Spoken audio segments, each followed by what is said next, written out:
o'clock, Friday afternoon. Ted Ralston here, folks, at Think Tech Hawaii Studios with our guest, Jay. Oh, Ted, just quality time. Jay I must say, I Vidal. really enjoy coming around with you. I really, it's so cool having you on the show, Jay. You've just pumped this thing up like crazy. It's great. And we have standing by in California, we have Clayton Inskeep of Drone Aviation standing by to talk to us. And this is the show where the drone leads. Used to be where the road leads, as you initially created it, and then you remastered it into where the drone leads, thanks to you. Anyway, where does the drone lead? The drone leads to a business near you. And we have Clay on, Clay Inskeep. There we are. Then we have a picture of Clay and one of his little friends there, who is actually in the drone business, Jay. And you've always been interested in drone business and how that's going to work here in Hawaii and opportunities in Hawaii and such. So we have Clay on the line with us. Clay is actually a Kailua kid. Is that right? Who's living in the mainland and working a drone business, and that drone business will show up here in Hawaii. Well, can we find out how we established the business and what kind of traction it has in California or wherever? What a bunch of questions, and how do Yeah. those questions transfer here to Hawaii, right? Clay, how nice that you're on the show with us. Welcome. Well, thank you for having me. Aloha. I'm glad we got the technical glitch worked out. We see like a still of you, a selfie maybe of some kind, but we have you on voice, so we got all we really need here. I don't know if you two actually had a chance to meet. I don't think so. 6 weeks I ago, don't either. was in the Yeah, and I'm studio. going to brag on myself. That wasn't a selfie. That was the front page of the local newspaper here, so I'm throwing a little plug in for myself. Great. In All fact, right. one thing we need to have people on who are watching this understand is how to get a hold of you, Clay. Why don't you describe to us a little bit, to answer Jay's question unasked, exactly what your business is in drones and how it's growing? Well, we have a very fluid and dynamic business. We're a startup company. We started operating in January of this year, and we're young enough and we are small enough to be able to pivot where the market kind of leads us and where we're actually able to operate right now. One of the hurdles that we have encountered operating in the places where we are right now, which is California and Arizona, is airspace conflictions. And in our operating certificate of authorization, we're limited to operating in different airspaces around Class D airports without having a certificate of agreement from the FAA. And so we've been walking down that path. So to be able to actually operate in free and clear airspace for us is kind of a unicorn at this time.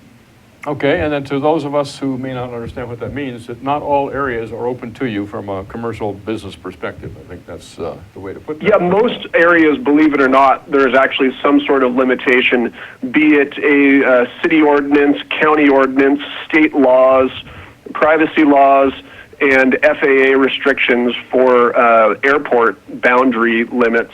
There's quite a plethora of limitations to operate commercially. And that's a perfect plug, Jay, for the thing we're doing here in Hawaii. We have Hawaii, along with Alaska and Oregon, are part of a three-state FAA test site called PPUTRC. We've had many guests in here who've been associated with that. Pan-Pacific UAS test resource. Come on, Ted, you're on live TV. Yeah, I know. If I was younger, I could come up with these answers faster, I think. But Let me get that straight. PPUPRC. PPUTRC. UTRC. Pan-Pacific UAS Test Range Complex. That's Is this what going it to be in the final exam? Yes, right. Yeah, it will be. So anyway, we have a chance to take the kind of problems that Clay is referring to and bring them into our test range complex, express them as problems or tasks, and get some interested organization or a granting organization to fund some work in that area, and we can go develop the technical elements anyway, and even the procedural elements that would let those kind of problems that Clay is referring to get addressed. And then that kind of solution can be stood up and then distributed to the rest of the country. Well, I think to understand, the import of these barriers that Clay describes, first we need to know his business model, because I don't have a clue. How exactly do you make $1.50? Well, again, that's it's highly dependent right now on quite a few things, and one of those is educating the public. So what we're doing right now, mostly is taking real estate pictures, taking pictures for promotional videos, airborne videography. That's not where our hearts lie. Our hearts lie in more courageous efforts to help save lives using drones.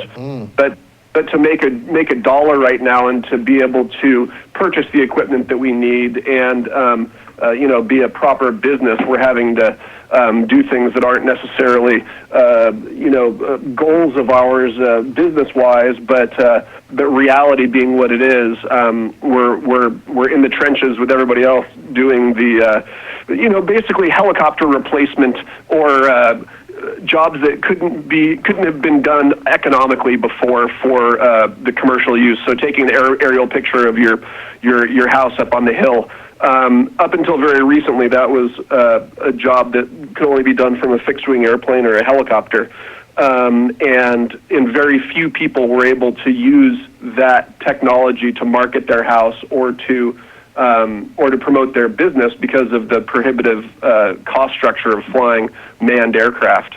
So we're fitting in that niche right now. We started at the beginning of the year. We started doing promoting a lot of aerial mapping, which the drones that we fly have great capabilities for mapping down to millimeter resolution. And we got a letter from the California Surveyors Board saying that if you take a picture from the air and you reference it to a point on the ground, you are considered a surveyor. And so we had to cease and desist what we were doing or pay a $1,000 fine to the state of California. Oh, can we dwell on that for just a moment? We can dwell on whatever you'd like to dwell on. Yeah, that is really, you know what that reminds me of? The Uber and and the taxis. the taxi litigation, really all over the world, where the conventional taxis don't want them to, steal their turf. But really, this is an example of technology trumping. So what would the surveyors do? Charge you $1 million billion, and now politically they've got you stopped because you're supposed to be a surveyor making a point of reference on the ground. I think that's ridiculous. I hope you have an organization. One for you, okay? If you take a picture on your cell phone, what are you doing? You're taking a picture and you're referencing it to a point on the ground. Most cell phones have the ability to geotag where you are. So is that considered being a survey tool also?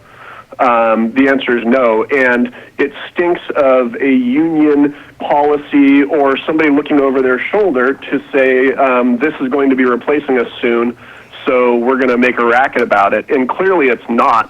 We can make maps, but we can't make maps. If you say you make a map, then you're a cartographer and you're a surveyor. So we can't even make maps. We're limited on our website to say this is a photographic representation only and not a surveying tool. So it took, again, a chunk of our business that we were trying to exploit by giving people reasonable aerial sensor data. It snatched that away from us, too, for the time being. So what these issues... Is there a trade association that can fight this? I mean, one operator like you may not, have the resource to fight an association of surveyors, but what about an association of drone operators? Don't you think you could make a good campaign on this issue?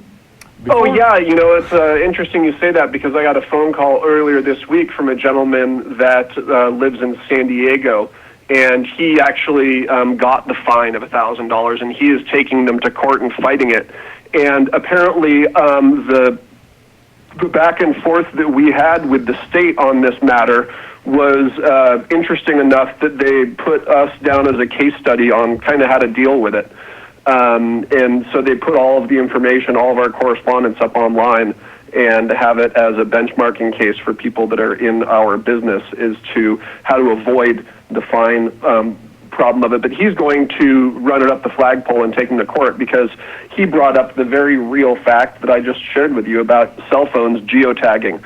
So for them to blanketly say if you're taking any pictures and tagging it to a geographic location on the ground, then you are a surveyor. So he is in the process of fighting that. Well, I think he'll win. I mean, if not sooner than later, he'll win. Well, that situation, that very issue of surveyors and their management of geospatial information is not limited just to the UAV issues. Things like LiDAR coming into the game have the same issue.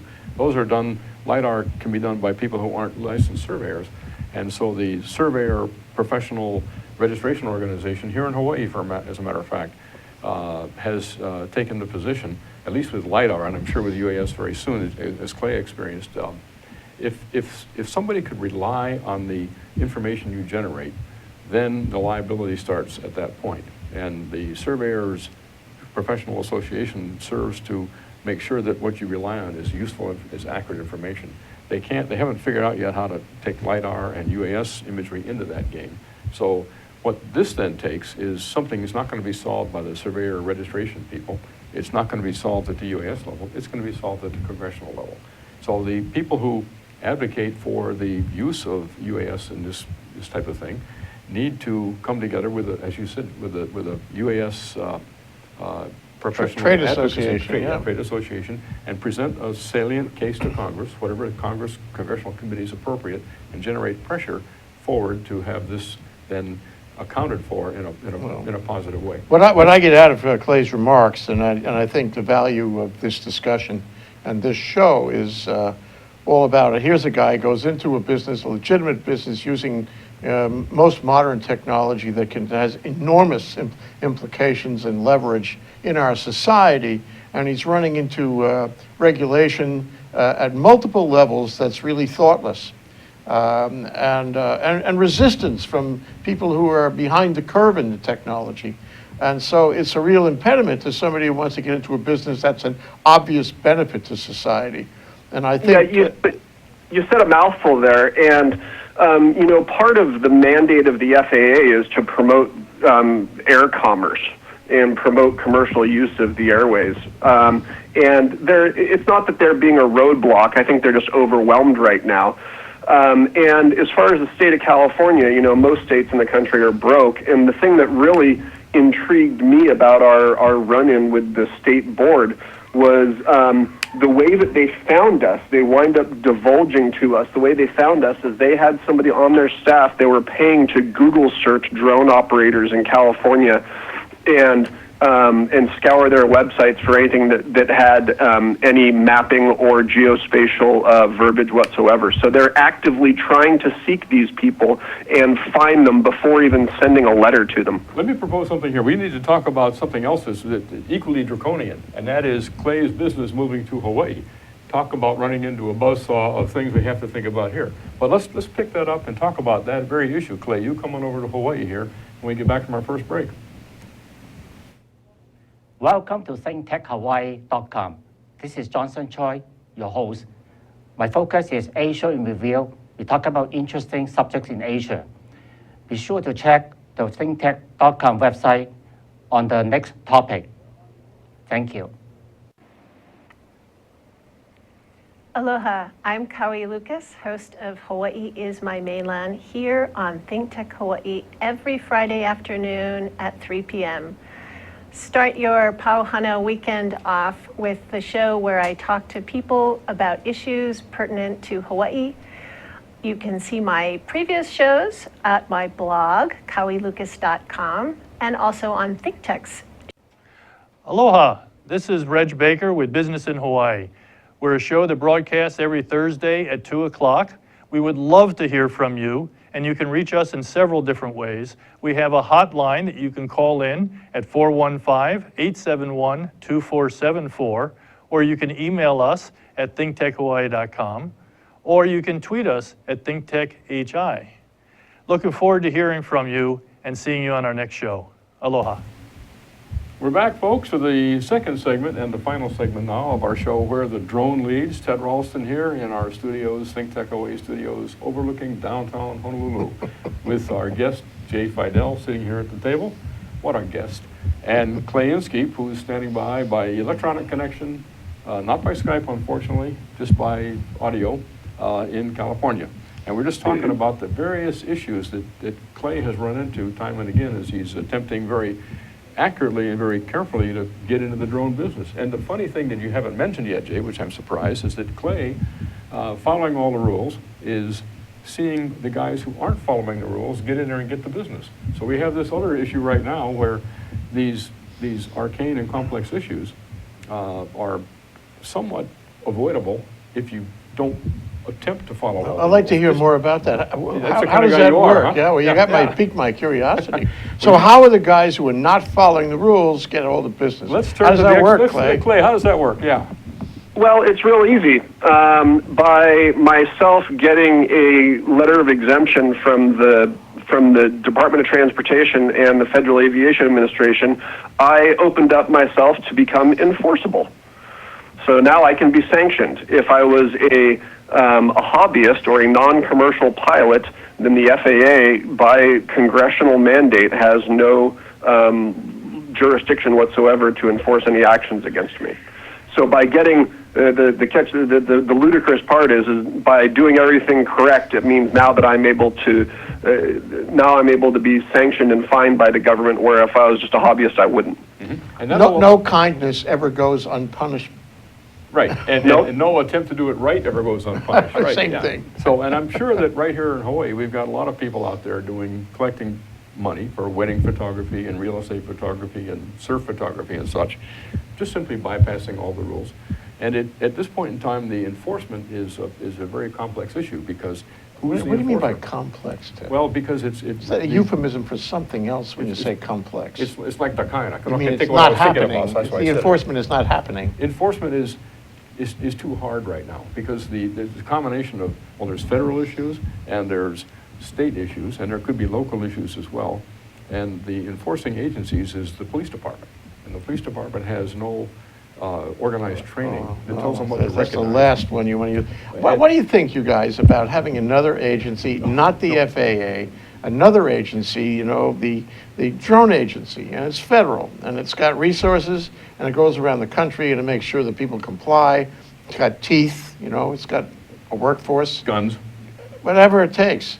Hey, And it puts you, Clay, in a better position, because you know that people are not breaking the law and getting an advantage over you, and you know that the people who are enforcing the law are going to be akamai about it. Because right now, I mean, just my opinion, but the FAA is really in the wrong place. It's the wrong agency for this.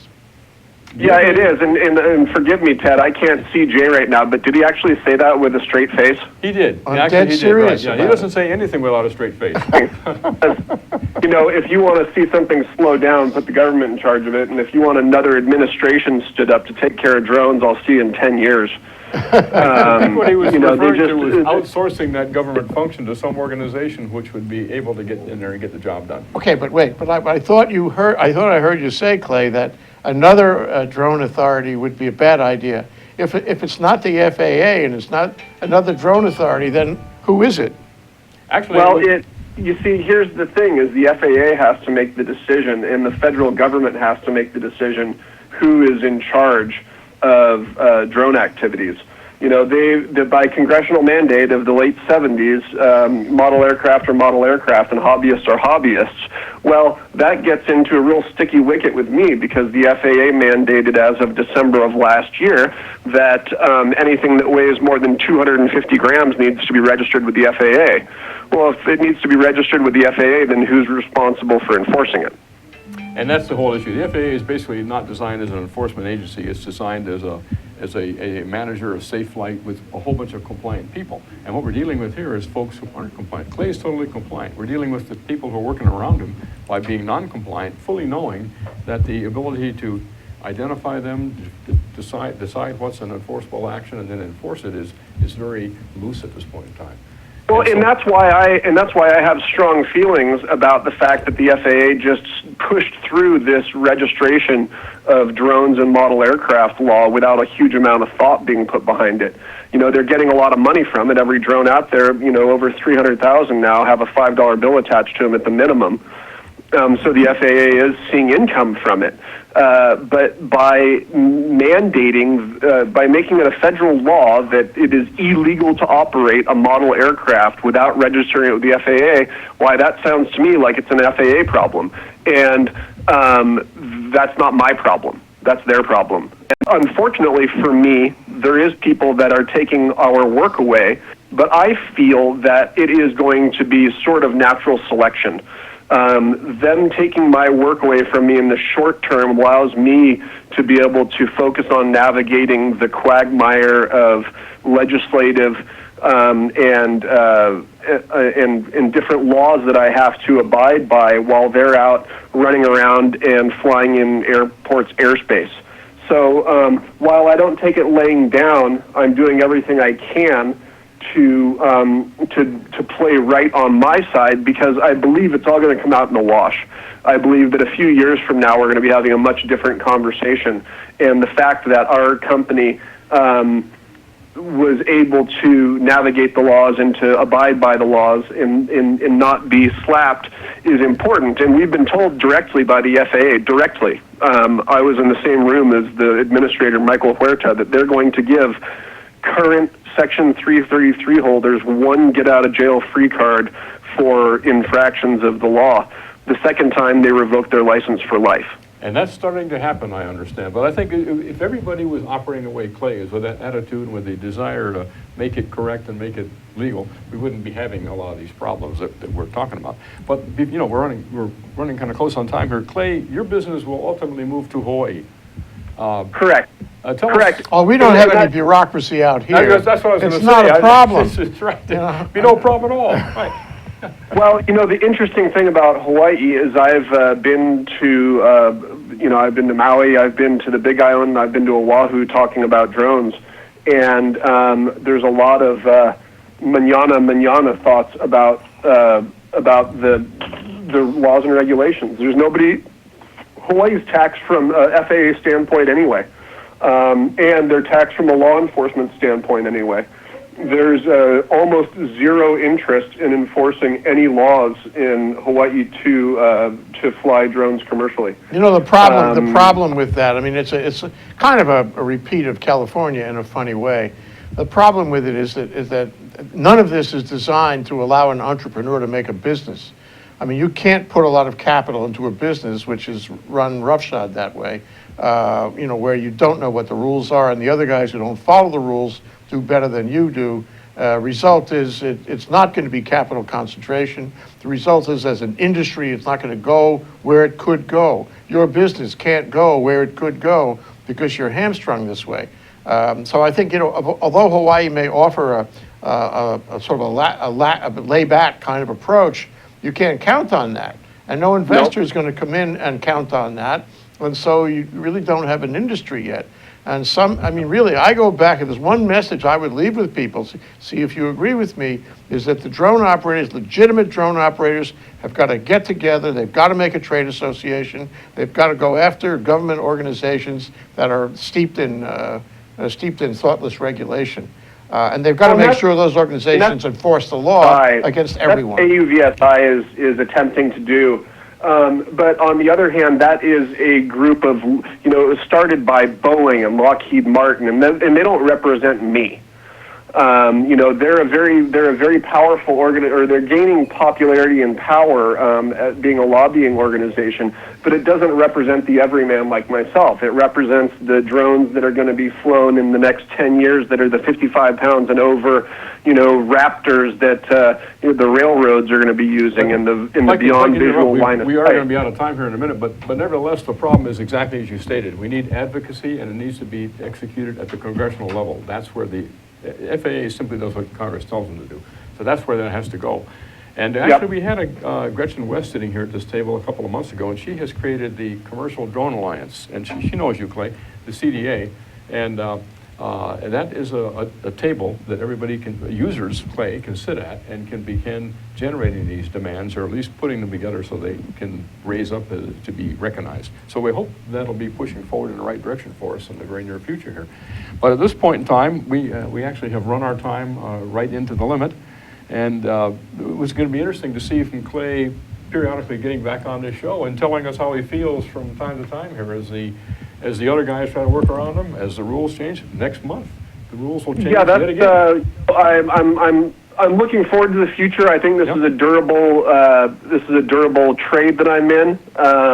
I look forward to getting out of being a lobbyist and getting out and operating drones commercially. But if I have to be the point man for California and Hawaii and start swinging and breaking the barriers down, then I'm glad to do it.